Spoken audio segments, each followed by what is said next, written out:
Ladies and gentlemen, good day and welcome to the Q3 and 9M FY24 earnings conference call of Waree Renewable Technologies Limited. As a reminder, all participant lines will be in the listen-only mode and there will be an opportunity for you to ask questions after the presentation concludes. Should you need assistance during the conference call, you may press star and 1 and signal the operator. Please note that this conference is being recorded. I now hand the conference over to Mr. Amar Yardi from Orient Capital. Thank you and over to you, sir. Thank you, Manuja. Good evening, ladies and gentlemen. I welcome you all to the earnings conference call of Waree Renewable Technologies Limited to discuss the Q3 and FY24 business performance.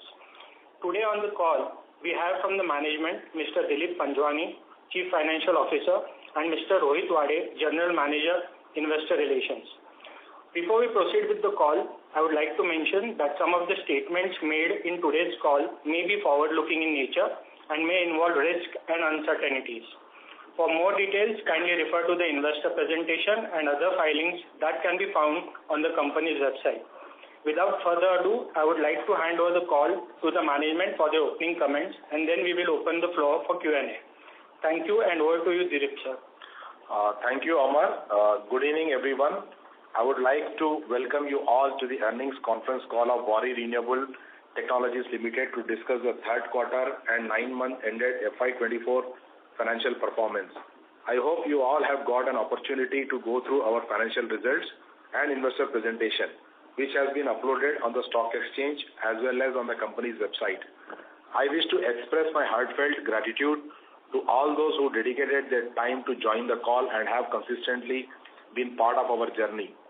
I have along with me Mr. Rohit Waree, General Manager, Investor Relations on the call. Let me begin by giving you a brief outlook on the Indian economy and the solar sector. In the midst of the global economic uncertainties, the Indian economy emerges as a beacon of resilience. The second quarter GDP growth has surpassed expectations, and as noted by Reserve Bank of India, the fundamentals of the Indian economy remain robust. Banks and corporates exhibit stronger balance sheets, fiscal consolidation progress as planned. GST collections remain buoyant, and there is substantial forex cushion against external shocks. These factors not only underscore the stability of the Indian economy, but also reinforce its role as key driver of global growth. In terms of Indian solar sector, the country possesses substantial solar energy potential, with around 5,000 trillion kilowatt-hour of energy incident over its geographical area annually. Harnessing solar photovoltaic electricity has proven successful, enabling extensive scalability across the country.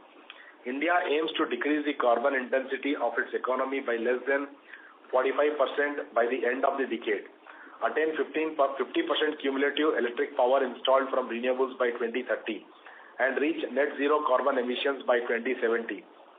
The adoption of low carbon technologies has the potential to generate a market worth of $80 billion in India by 2030. The country also aims to generate 5 million tons of green hydrogen by 2030. According to recent draft floated by Central Electricity Authority, India would need substantial investment of 4.75 trillion by 2027 towards investment in renewables. The share of solar power would rise to 206 gigawatt in the period. Over time, India's solar power sector has become a significant player in grid-connected power generation capacity, aligning with government's goal for substantial growth and reinforcing energy security. Integral to India's National Action Plan on Climate Change is the National Solar Mission, a pivotal solar-focused program driven by Indian government in collaboration with states. This plan is designed to foster environmentally sustainable development and tackle energy security challenges, and it underscores India's commitment and emphasis on integrating renewable energy for future growth. In terms of module prices, over the past year, module prices have experienced a notable reduction, and the introduction of new production capacities in China has created substantial supply pressure, leading industry analysts to predict a prolonged period of subdued module prices. At present, the conditions are favorable for new projects to start thanks to lower cost of producing electricity. This is expected to bring more opportunities for companies like ours.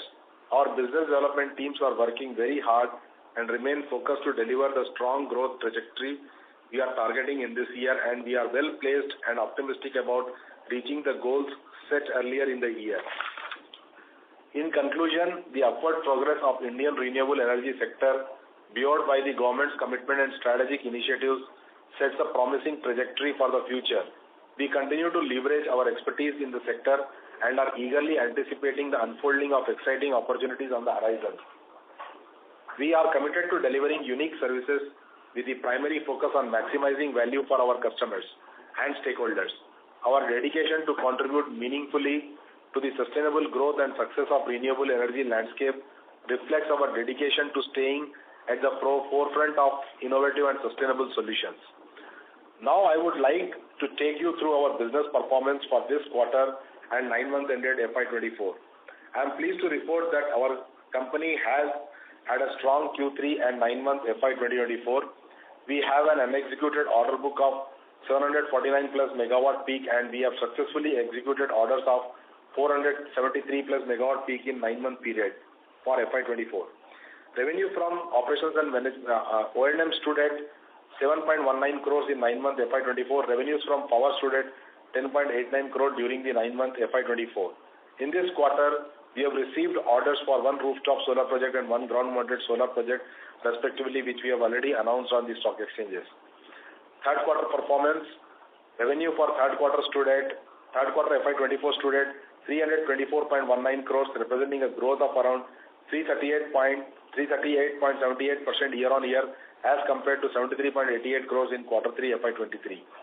EBITDA for third quarter FY24 stood at 87.81 crores, representing a growth of 145.3% year-on-year as compared to 35.80 crores in quarter 3 of FY23. Profit after tax for quarter 3 FY24 stood at 64.46 crores, representing a growth of 158.09% year-on-year as compared to 24.98 crores in third quarter of FY23. 9-month FY24 performance. Revenue for 9-month FY24 stood at 603.19 crores as against revenue of 289.47 crores in comparative period during 9-month FY23, representing growth of 108.38% year-on-year. EBITDA for 9-month FY24 grew by 114.6% year-on-year from 61.46 crores in 9-month FY23 to 131.89 crores. PAT for 9-month FY24 grew by 117.98% year-on-year from 43.06 crores in 9-month FY23 to 93.86 crores. That's it from our end. Thank you for joining us today, and we look forward to your interaction. Thank you very much. We will now begin the question and answer session. Anyone who wishes to ask a question may press star and 1 on your touchtone telephone. If you wish to remove yourself from the question queue, you may press star and 2. Participants are requested to use handsets while asking a question. Ladies and gentlemen, we will wait for a moment while the question queue assembles.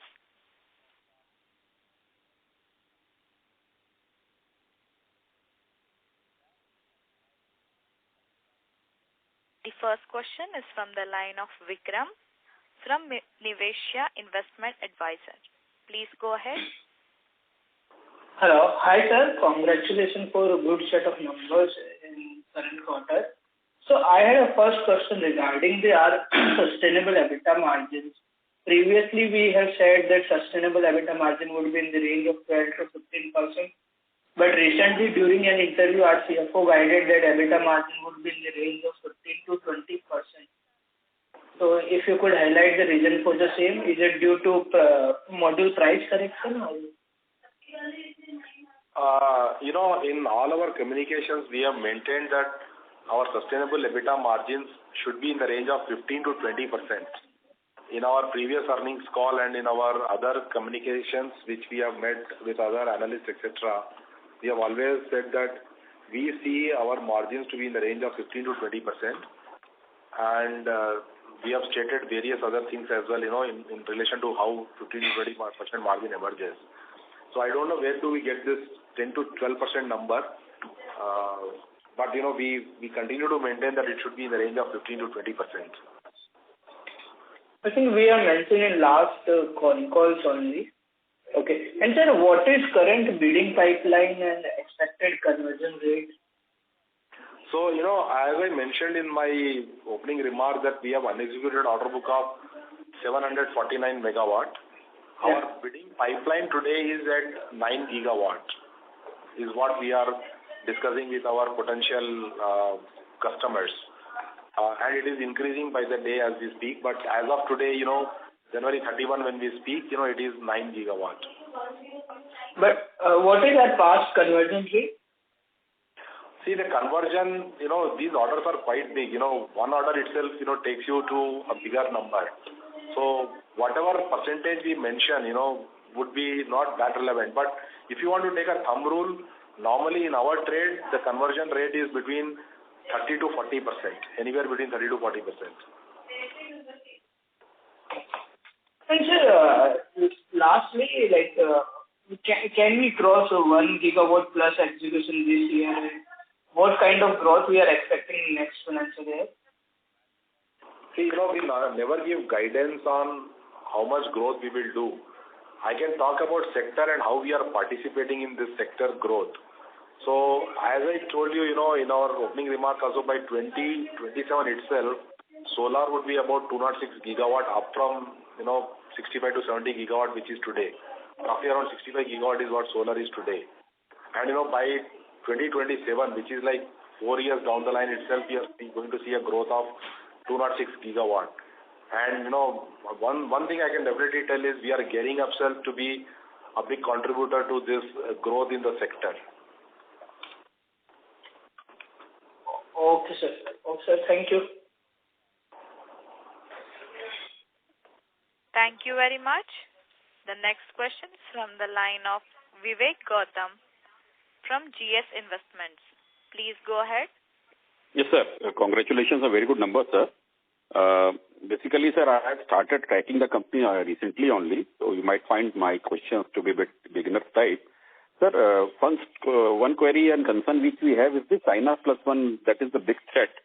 And is it being helped by anti-dumping duty imposed by government or if what if they route it through Thailand, Vietnam and other countries? And there was also news on Jindal Group, JSW Group, abandoning its plan of going into solar module due to Chinese competition. So how are we placed and how are we coping with it? That is the first question. And second is, sir, about the oil imports from Middle East world over, which India is suffering.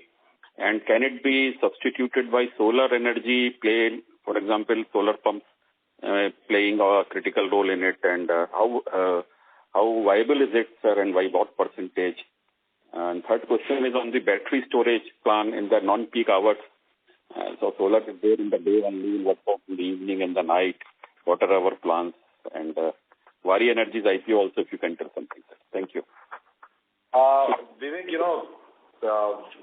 we are happy to address all your questions. However, couple of caution things that I would want to note. This is conference call for Waree Renewable Technologies, and some of your questions relates to Waree Energies, which Waree Energy is already under DRSP, plus we are not authorized to speak on behalf of Waree Energies. So we will have to carve out that question for you, and you may address your question to investor relations at Waree Energies. They might, assist you in your questions. Okay, sir. China plus one and anti-dumping duty. China plus one is always good for India, but we are still seeing imports from China in our EPC projects. Plus, we are seeing both Indian product offtake also. So, government is, considering ALMM, but that relates again to manufacturing sector and not for us. As an EPC player, we are agnostic to whether you're using an imported material or whether you are using a domestic material. So we don't get impacted on China or China plus one as an EPC player. As regards your second question on oil imports, when you say energy basket, energy basket comprises of many things. Solar is only one component. There is wind energy component, there is oil usage, then there's a gas component. Solar alone can never replace entire oil put together. What we have mentioned is the share of solar is going to be very significant. By 2030, the expectation of solar segment to India's energy basket is going to be to the order of expected order, which is in various paper citation is 280 gigawatt. That is the number that I can put across to you from a solar perspective. On a battery side, a lot of discussion paper from the government has started, and as seen in developed economies, the way battery segment has taken off and is taking off both. India will also, have to consider and is considering if you see the various Central Electricity Authority discussion papers, etc. But there is another company of Waree Group, which is Waree Technologies Limited, which is in that segment. Their plans, they will be authorized to talk. We can again send their queries, As an EPC player, we have already spoken about this, that be it solar, be it battery, be it pump storage, Waree Renewable will participate in all those projects and we will execute them. But as we speak today, most of our order book comes from solar energy only, solar segment only. I hope I have addressed your question. Yes, sir. I will get in touch with your IR also. And any antithesis pointer if you would like to highlight, sir? No, nothing antithesis. It's all, the sector is at such a good growth point that there is no antithesis, It's just you have to seize the moment and every company has to work in getting the business on its right side. Opportunity size remains huge and really I think so our company is doing very well in it. Keep up the good work, sir, and all the best, sir. Thank you, Vivek. Thank you very much. The next question is from the line of Shubham Upadhyay from the Microcap Minute. Please go ahead. Hello. Yeah, good evening, everyone, and congratulations on a good set of numbers. So my question is a little bit specific regarding the green hydrogen plant. What is exactly the timeline on this particular plant? So, Shubham, this is a contract we have got on a pilot basis from a PSU, and they are yet to give land for the same. Unless we hear from them on that, it's very difficult. But this was, a showcasing thing, 1 megawatt project for us, and we take it with pride, that we want to execute even in, as I mentioned previously to the second question of Vivek, that we want to be in energy space, and any hydrogen project that comes up in future also, we will bid, where, energy transition to creating hydrogen, green hydrogen will come in. So, as of now, to put up timelines will be very difficult until we get the timelines from on land from the PSU from whom we have got this order. Okay, thank you. That answers the question. And the project which is under planning and execution as per your investor presentation is around 750 megawatts. So what part of this megawatts will be executed in this quarter and next quarter? So this, to put exactly this quarter and next quarter will be difficult, but, we are planning to be in the range of about 900 megawatt, 900 to 950 megawatt this year completely. Out of which we have executed about 473 megawatt we have executed. Okay, that's my question. Thank you. I will rejoin the queue. Thank you very much.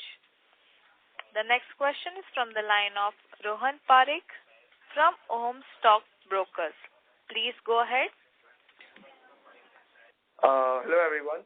First of all, congratulations for a good set of numbers, sir. My question stands that there were some plans of doing some backward integration in the company. So is that plan been executed, or what's the plan for backward integration, sir? Can you rephrase that question? Backward integration in EPC would be in what sense? So there were some plans of backward integration for the business which you had mentioned in a couple of quarters ago. So is that plan been executed or no? Okay, I think now I get your point. I think you must be talking about Waree Energies again because they are in backward integration mode. Okay. So it's not anything to do with Waree Renewables. No, Waree Renewable is an EPC company and Waree Energies is a manufacturing company. That's why I first requested that you might be referring to some other business part of the company. But if you are reiterating that it is backward integration, then it must be Waree Energies. Okay. That's it. Thank you. Thank you very much. The next question is from the line of Aman Sefe from iWealth Management. Please go ahead. Hello, sir. Am I audible? Yes, you are audible, sir. Yes. So, firstly, sir, congrats on a superb set of numbers. Sir, I just wanted to understand that previously we had mentioned that we are venturing into power generation business in a big way with some potential partner. So, what is the progress there and what is the capital investment we'll be doing there and how will we fund that? Okay. We already have 44 megawatt of power assets with us. And we have already also announced that we have done for 9-month period about 10.89 crores of revenues generated from these power assets. We have plans and it all depends on, from the pipeline, how many people would want us to set up their power plants and run also, Depends on that from the 9 gigawatt pipeline which I mentioned. So to put a specific timeline, it would be extremely difficult because these are long gestation projects. You discuss today and to signing itself takes 9 months. It's a lead time. As far as investment is concerned, a typical investment in solar alone is today in the range of 3.5 to 3.75 crore per megawatt. So if I say about 1,000 megawatt, just for hypothetical mathematical calculations as a round figure, that would translate to 3,750 crores. Typically, the ratio for equity and debt is 25-75. So somewhere around 700 to 800 crores of equity will also need to be pumped in. So this will be, well considered things in the future when we take up these projects on funding, on capital investment, and all those things. Plus, it has to be remunerative and EPS accretive for us. Understood, sir. Got it. And sir, what is the extent of our working capital needs? Could you provide the details regarding the payment terms in place? And additionally, do we have the policy of securing upfront payment from our customers? So, most of our projects in Waree Renewable, as we have mentioned in the past, come from utility IPP projects and C&I segment, where the payment terms are normally favorable to us because we need to have working capital in the nature of non-fund-based facilities only. So we give advance bank guarantees and we mobilize 10% of the money. And from that 10%, we start circulating our capital for supply of materials as well. And once the material is supplied, usually the payment gets between 15 to 20 days, we get the payment. We also get a credit period through LC issuances. So technically, in those projects, on a practical basis, the capital requirement is very less, only to the extent of margins that we give to banks. This thing gets tilted little bit in favor of PSU or government contracts, where there is a working capital requirement to a certain extent. But there also, if it is PSUs like which are in power sector, they are normally fast in payment, but they still, some 10 to 15% of the capital gets held up. But normally, that held up doesn't mean you don't get money in the end. You get money, but there is a working capital cycle there. Since, as I mentioned, most of the projects of Waree Renewable are in private utility segment, IPP segment, our working capital requirement is very less. Very negligible. Got it, sir. Understood. Okay, sir, I'll join the queue. Thanks. Thank you very much. The next question is from the line of Rudresh Kalyani from Kalyani Private Business. Please go ahead. Sir, am I audible? Yes, sir. Okay. So, congrats on the good numbers. So, I had a few questions. So, when can we see something on the FB Maverick Service Private Limited? Maverick is a collaboration agreement, The Maverick guys have to come back and set up their manufacturing here and have to start, discussing with clients. So it could take anywhere between, quarter and couple of quarters, for client acceptance and all those to happen. So which we are planning in this first quarter to invite them, to adhere to the terms of the collaboration agreement and start setting up their unit for showcasing it to our clients. This is a new concept that has come up. It cuts short the delivery timelines and execution timelines for our solar ground-mounted projects.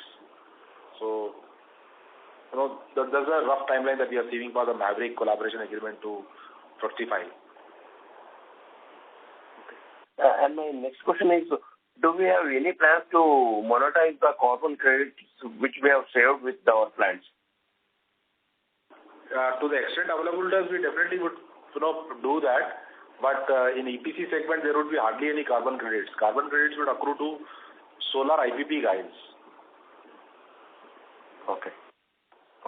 And yesterday, L&T won a big order in the Middle East. Do we see any of that trickling into our company? Can you repeat that? I missed you specific question. Yesterday, National and Tobro won a big order in Middle East in the EPC segment. So, do we see any of that order trickling to us? No, I don't think, we have any right now set up with our collaboration with L&T. And we are not present in Middle East as well as of now. So, I don't see any, fallout of L&T coming to us. Okay. And we talk a lot about on the analytics on the solar panels. Can you talk a little bit about that? I mean, I don't know what is this analytics on which, you want a specific question or anything, what do you want me to talk about analytics on solar panels? In one of the slides, you have mentioned that we do some analytics on the solar panels. So, is that what are the panels which are underperforming? We do some analytics on that so that we can bring up the producing capacity of that panels or something like that? Do we do? Understood. So, in operations and management, what O&M business that we do, we gather a lot of data on generation. Each panel is supposed to perform in a particular way, So, you have to monitor that. So, as a part of our services, we do capture the data on the generation capacity during various periods of time based on illumination. And wherever we find efficiencies or inefficiencies, we discuss with clients and do, change them or improve their performance. It impacts how, solar panels are cleaned also. It is about that, it's basically a technical aspect of solar panel maintenance under our O&M. Okay. Is that a manual process or the automated one? It is automated backend only, but based on how much current gets generated. Okay. And my final question is, what would be our sustainable growth rate? Let's say for 5 years down the line or 10 years down the line. 5 years down the line and 10 years down the line to predict is, extremely difficult. But the government's plan, I can say, go up to 2070. Even if you go up to 2030, by which they want to establish 280 gigawatt of solar capacity in India, that itself is huge. Then there are global opportunities as well, which you yourself mentioned that L&T has got order in Middle East. We also read it in, media. We don't have any specific information other than what is in public media. But the sector, especially, going net zero carbon itself presents a significant opportunity in renewable space. What I spoke to you is only about solar. then there is wind, then there is green hydrogen, then there is battery storage on a greener side. All that is happening in renewable energy sector. To say that, sustainable beyond 10 years is extremely difficult, but for a good foreseeable period of time, this sector is going to be a talking sector as an inflection growth. Thank you. All the best. Thank you. Thank you very much. The next question is from the line of Vatsal Kothari from Elf Accurate Advisors. Please go ahead. Hello, sir. Congratulations on a good set of numbers. My question is based on the order book split. If I'm not wrong, last quarter, I recall that you had said that you had a very large order from the private sector. How would the unexecuted order book split be looking like right now in terms of the private sector and the government sector? And it would be great if you could also give some color on how that mix would change going forward given the favorable government policies. Thank you. So out of the 750 odd megawatt that we are mentioning, a bulk is still from utility IPP, but from the pipeline, definitely movement is happening towards PSU. From under 10%, we should be definitely, significantly movement towards PSUs. That's a big segment that is coming up, and no one can ignore that segment. So as we speak, we have bid in couple of days, with a PSU. And, every couple of weeks there's going to be a bid from PSU segment. So there could be a shift from utility IPP or private sector to government/PSU segment as well. Understood. Thank you. Thank you very much. The next question is from the line of Dalpat Mehta from City Advisors. Please go ahead. Yeah. Good afternoon, sir. As you said in the previous answer of previous question that this year till now we have completed 473 megawatts for 9 months. Do we have the figures for the each quarter 1, 2 and 3? Yeah, we do publish those numbers for each quarter as well. Okay. Because as you said, the total yearly target is roughly 900 megawatts and 473 is done in the 9 months. So am I right on track to presume that the next quarter will be around 427 megawatts? See, we normally don't give guidance, I repeat. We said that, expectedly, we should be in the range of between 375 to 400, 420 is what our range should be for the next quarter. But yeah, it could very well change as well because these are, EPC contracts and many things may not be in your control. There are variables to these assumptions as well. So fully agreed, but this is just our estimation. Yeah. That or what the company intends to execute the order for the full year. Yeah, correct. Okay. And second thing, sir, for quarter 1, the EBITDA margin was 12.4%. For second quarter, it was 18.7%, and for third, it is 27 plus. So, is the margins have peaked out, or still we expect margins will still going on? See, in the first question itself, we spoke about sustainable margin.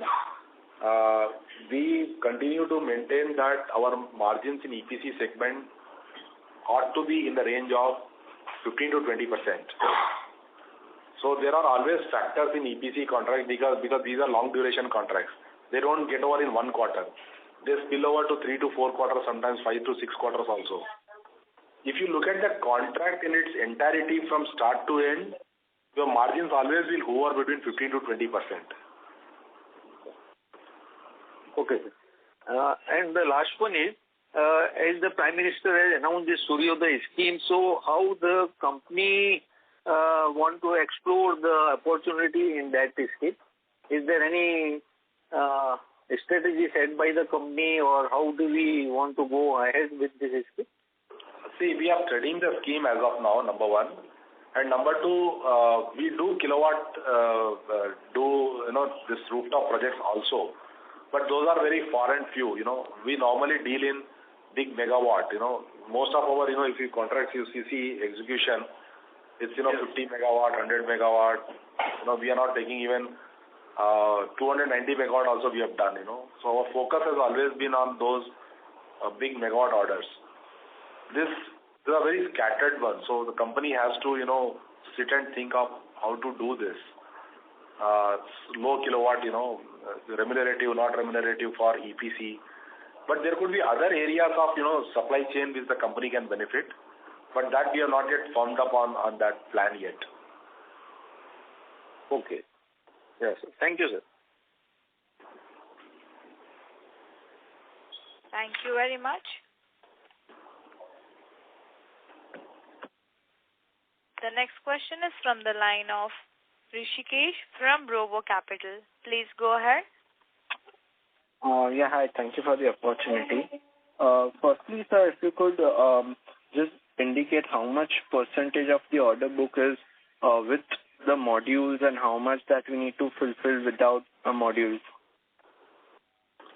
Look, we have always maintained that, to give specific details is very difficult, but general observation in trend analysis is that about 25 to 30% of the orders comes with modules.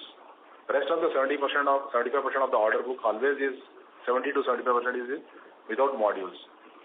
But in particular quarter, sometimes it can be, a high percentage maybe with modules. In particular quarters, 2-3 quarters, it may be also go without module.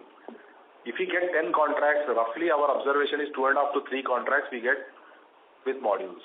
Otherwise, generally it is without modules. And even if it comes with modules, sometimes we only manage the supply chain and they place the order directly.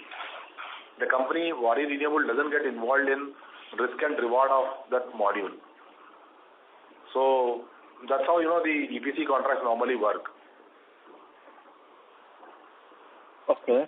And also, if you could share the bid pipeline that you have currently and what conversion rate are we expecting? So the bid pipeline as of today is 9 gigawatt for us. And conversion cycle is roughly, in this sector, even one order could change the face of the balance sheet, So normally the conversion rate is in the range of 30 to 35%, in this segment, 40% also sometimes. So between 30 to 40 is what we take as a benchmark for conversion. Okay, so 9 gigawatt would be a huge bid pipeline. How do you see a execution going ahead? Currently, if this year we are executing, let's say 950 megawatt, how do you see this scaling for the next 2 to 3 years? So, the projects which are ahead of 100 megawatt, they normally take longer than 3 to 4 quarters. So, if it is, much more higher than that, like 300 megawatt, 400 megawatt, then, it can stretch up to 18 months also, which is like 6 quarters, But smaller projects, which are 50 megawatt, 100 megawatt, we can execute very quickly and we can finish also. And depends on land availability. If the customer comes with land, then it can be done in 4 quarters itself, in 1 year itself. If land is to our account, we have to go and buy the land, then it takes about, 6 quarters or 7 quarters, which I told you. So it depends on all permutations, combinations of what kind of order you are getting. PSU orders normally come with land sometimes. So if it comes with land PSU order, you can execute it in 3 to 4 quarters itself.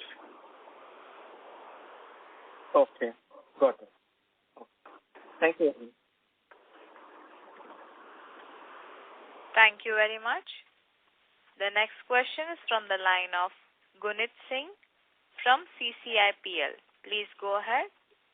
Hi, sir. Thank you for this opportunity. So I'm new to the company. I would just briefly like to ask a bit about the company. So do you consider yourself as an EPC company or a solar panel manufacturing company? Because on the website it says that you have a capacity of 12 gigawatts of solar panel manufacturing. So, what do you consider yourself? And you mentioned that you do projects apart from solar as well. So, and I also want to understand if, all the manufacturing of solar panels that you do, is it for captive consumption or do you supply it to someone outside as well? So, Gunit, first of all, Waree Group is a large group. So Waree has a manufacturing facility, and that name of the company is Waree Energies Limited. Waree Renewable Technologies is a pure EPC player as of now. So we don't classify ourselves as manufacturing, we classify ourselves as pure EPC player. Module is only one part of it, and we procure it from anywhere, including Waree Energies Limited. So there's nothing captive as such for us. And like in my previous question, I also mentioned that it is client's prerogative to choose module. If they choose Waree module, they can go and procure directly also, and we only handle the logistics part of it. If they want us to be a pass-through with us as well, we do both, which is a turnkey project. So it all depends on client's requirement rather than our requirement. All right, sir, got it. So what percentage of our revenues comes from solar and what is from non-solar? Well, all of the revenues is from solar projects only right now. However, we are planning to do all kinds of projects out in renewable space. But as we speak today, it's a pure solar play. All right, sir, got it. And do we see any seasonality in the business? So, I just want to understand that the Q3 numbers that we have of 320 CR top line and around 60 CR bottom line, can we consider this to be the run rate going forward, considering the kind of order book that we have and the execution timeline? We have caveated very well that, we don't give guidance as such. My order book, unexecuted order book is, as of today, little under 750 megawatt. My pipeline is 9 gigawatt. So, and the sector I said is that, is looking for, by 2027, it's looking for 206 gigawatt from solar and 280 gigawatt from by 2030. And we will definitely be participating in every sphere of that activity. So that's what I can speak as of now. But as far as seasonality is concerned, seasonality, normally, there's no seasonality as such in our projects, but we have observed that our first half is always little on the lower side and second half is better side. Maybe due to the way you undertake contracts and all those things. But unlike other businesses like FMCG or, some other businesses, there's no seasonality as such in this business. It depends on how corporates take decision in capital investments. All right, sir, got it. And my last question would be just one follow-up from one of the previous participants. So, did you mention that in Q4, we are targeting about 325 to 400 megawatts of execution this year? That's the internal, our thing that we must execute so much of the projects, depending upon how our order book is now stacked up. That was the context. All right, sir. Thanks a lot. That's all from my side. Thank you very much. The next question is from the line of Sharav Jugarkar from Zimani Capital. Please go ahead. Hello. Hello. Can you hear me? Yes. Yeah. Thank you. So, my question is about the unexecuted order book. You have mentioned in the presentation that you have 750 megawatt unexecuted order book. So, just to understand that, none of the revenue pertaining to that order book is realized yet, or it is in work in progress. How do we look at it? See, it's always, in EPC contracts, you can never say that, when you have completed 200 megawatt, one client has got over. These are continuing contracts. Money gets realized over a period of time, and some money always remains unrealized as well. So it's always a mix of both. Unexecuted order book means to the extent of so much megawatts, my so much order book value is still pending, which I must complete the work, invoice, and get the money in. That's the indication. Okay. So basically, when, let's say you have a 100 megawatt contract, and once the entire contract is executed completely, then it moves out of the order book. Is that right? That's right. So when we say 750 megawatt, it's still partial only. So I must do work for the balance portion because the accounting in our books is always proportionate completion method, percentage completion method. So under percentage completion method, suppose out of 100 megawatt I have completed 30%, so I will book 30 crores. Okay. But in terms of megawatt, it will still be seen as 100 megawatts. No, it will still be 30 megawatt is completed. I'm sorry, I used the word 30 crore. I should have used the word 30 megawatt. Okay. Oh, okay. Got it. Yeah. Okay. Also, when you do execute certain EPC contracts, for the operations and maintenance contract also, do you only as company bag it, or there is no such mandate? There is no such mandate, but we try to, because it's a good tail business for us, we always try to get it. But there's no such compulsion. Right. And what is the success ratio in getting that business once the contract is done? Big utility scale providers generally don't tend to give, but for smaller contracts, which are like 200 megawatt, 100 megawatt, they normally give O&M to us. The big guys try to do on their own. Okay. And last one question. So you said you have 9 gigawatt in pipeline, so that is what you have bid for, right? So, right. I just want to understand in this sector, solar or renewable EPC specifically, what sets a company apart? Why would one win a contract over others? See, there are, since these are big capital investment projects, the PSUs and the government sector is very easy. L1 qualified, you bid for it, the financial strength, the technical strength, it's quite easy. But in utility segment and C&I segment, they look for two things very importantly, your vintage and experience, Our design plays a very important part in it, optimization and all those things. So your experience in this segment as to how complex, like we have done even floating solar projects also we have done. We have been in this business for more than 10. We have been doing this EPC since 2010 in fact. So that is one thing. Second thing is, manpower, it's a very niche area, you can't say that I have engineers. You have to say that I have engineers who are qualified in renewable space. Okay. Got it. Also, if I can quickly squeeze one last question in about return ratios. So what do you think would be a sustainable return on capital going forward?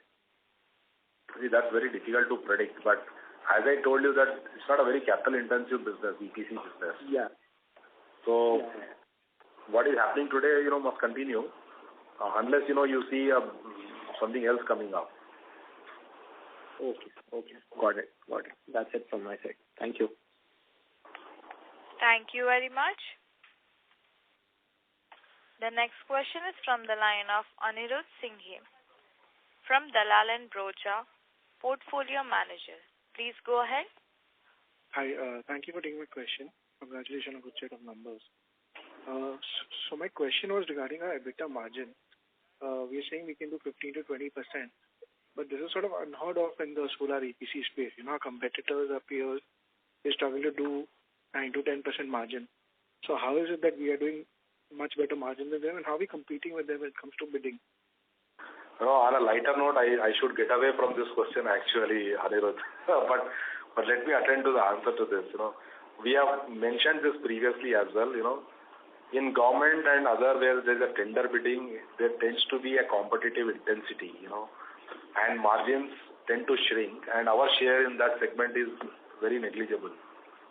However, when you move towards, I answered this as to why we should get contracts. That is where, when private sector, when you go to utility, IPP and other segments, people choose you not because of competitive intensity. People choose you because you are set apart from others, in terms of your capability and vintage, heritage, experience, whatever inverted commas you want to put. There you have some leverage and they don't mind you making money so long as you deliver world-class facilities to them, And that's what, we have known and we have been getting our good citations from our customers as well. So that could be one reason, we are little different from others who are doing, but we continue to maintain that, 15 to 20 is reasonable for us, Okay. And we should be able to do this even if we get more PSU orders?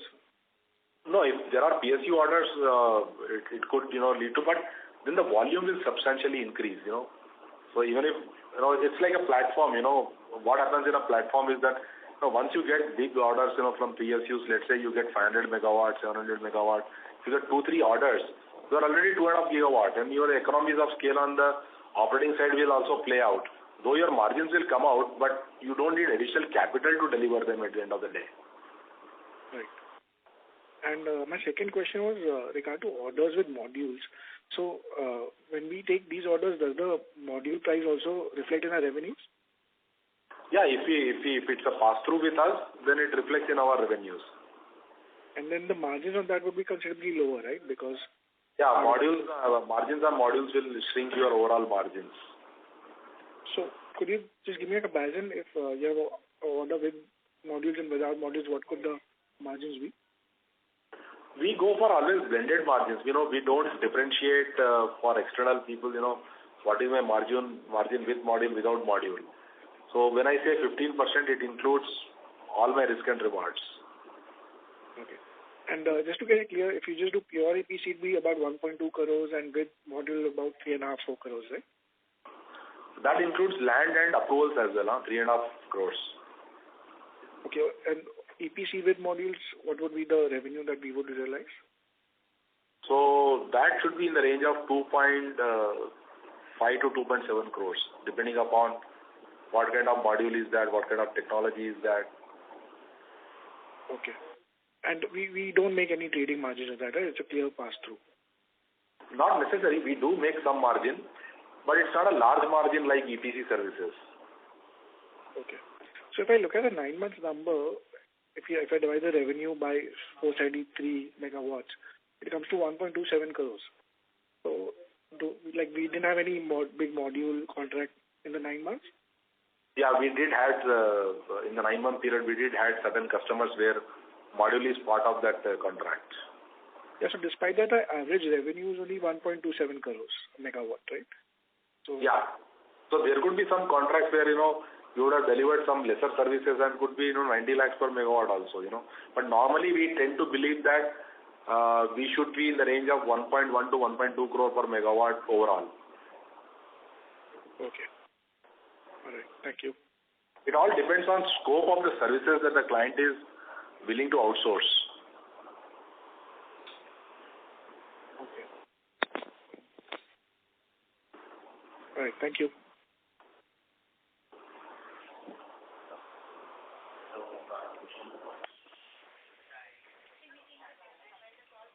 Thank you very much. In the interest of time, that was the last question. I will now like to hand the conference over to Mr. Amar Yadi for closing comments. Thank you, Manuja. I would like to thank the management for taking out the time for this conference call today, and also thanks to all the participants. If you have any further queries, please feel free to contact us. We are Orient Capital, Investor Relations Advisors to Waree Renewable Technologies Limited. Thank you and have a great day. On behalf of Waree Renewable Technology Limited, that concludes this conference. Thank you for joining us, and you may now disconnect your lines.